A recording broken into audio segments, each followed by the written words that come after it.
Thank you, John. I just wanted to build off of what both John and Bill are saying to talk about small businesses as the engine that drives the economy and three other specific proposals we have for structural reform to help them create jobs and grow the economy. The first one is around the job creations tax credit.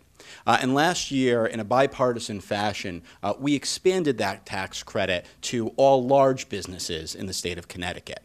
And last year, on the last day of the session, we passed the law that says if you're a C corporation, which tends to be the larger corporations, that creates 10 or more jobs a year, you'll be able to deduct 60% of any new employees' withholding tax from your state corporate tax.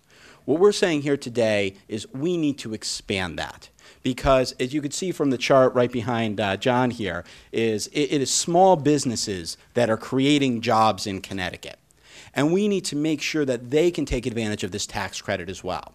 So what we're proposing today is that any new job created by any company in the state of Connecticut, whether you're a small mom and pop store or whether you're UTC, is going to count towards this tax credit, and we're going to make it automatic, so that you don't need to apply to DCD to actually get the credit, but rather you can take it directly off your corporate tax if you're a big corporation, or the income tax if you're a small business that has your business pass through to your income tax. This is going to be worth to companies on a job that's created that pays about $40,000 a year. In year one, that's a $1,000 tax credit per job. So this can amount to substantial savings for business if they're going out there, expanding jobs and expanding the economy.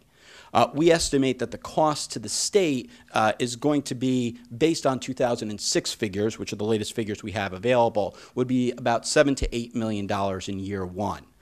However, in year two, it would actually result in a $20 to $30 million gain for the state budget, because all of those new jobs are now paying income tax and sales tax to the state. So we're not, I think you've all heard the phrase before, is we Republicans are not into raising taxes, we're into expanding the tax base and creating new taxpayers. And that's exactly what the job tax credit will do. The second proposal that we have is around counterproductive regulations. And again, setting up a systematic, structural way for us to review all of the regulations in the state of Connecticut.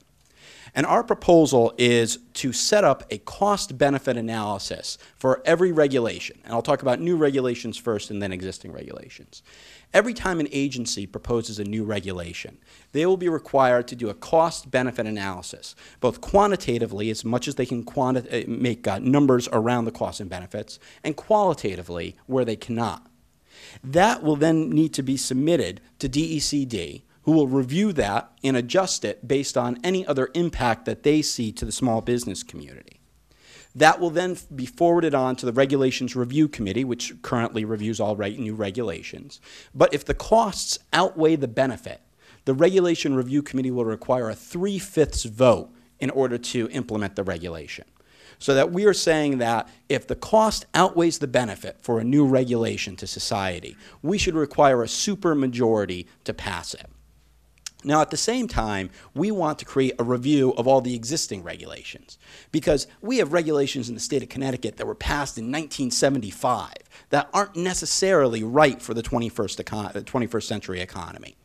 And what we are saying is that we are going to require DCD over the course of the next 5 years to do the same type of cost-benefit analysis on existing regulation, 1/5 of the regulations each year, to actually determine if the cost outweighs the benefit.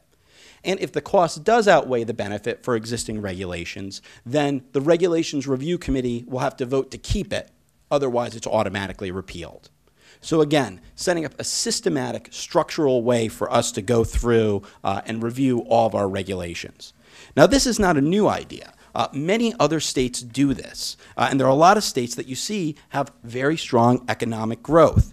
Colorado, Idaho, Kentucky, Washington, Wisconsin, Massachusetts, Indiana, Nebraska, Arkansas, and Utah all have this. So you're looking at a dozen states that are currently requiring this of their state agencies. We should be doing the same here in Connecticut. Finally, our final proposal is about attracting next-generation industries to Connecticut. I think we can all say that the movie industry tax credit that was passed in the last 2 years has brought economic stimulus to the state. We've seen it all around the state.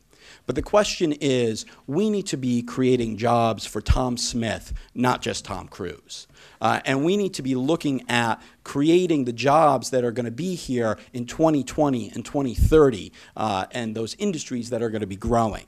So what we're proposing is that we extend the same types of tax credits that are in the movie industry tax credit to what we're calling next generation industries. So these are industries like nanotechnology, which the governor just announced more research and development in conjunction with Yale University, alternative energy, life science devices, and emerging industries like optics and photonics.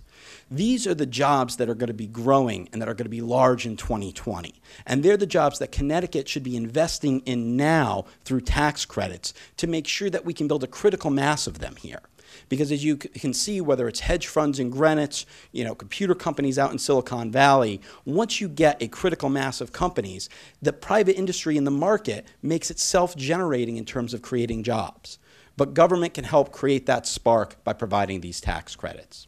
So I think you could see in total all of our proposals, which are targeted both towards small businesses and towards the future, towards looking not to the next 6 months, but to the next decade, to make Connecticut's economy more competitive and to create a better quality of life for all of our families. So thank you, and I'll hand it back to John. Thank you, Dave.